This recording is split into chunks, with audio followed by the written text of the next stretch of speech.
Hello everyone, welcome back, and today in this tutorial I will show you how can you insert photo on MS Word.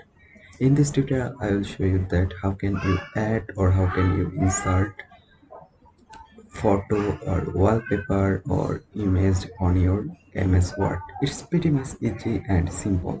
So let's get started.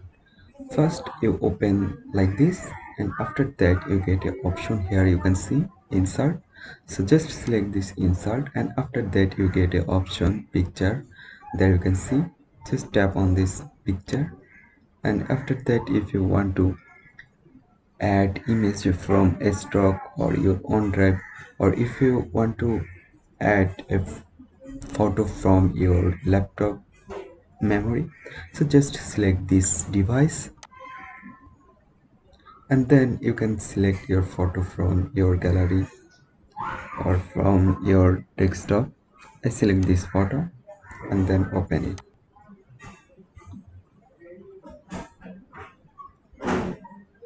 That's it. There you can see it's loading. It's already inside.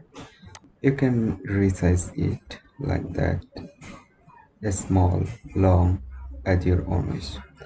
So guys, I hope you can understand, and in this way you can insert photo on MS Word. It's pretty much easy. Thank you everyone for watching this.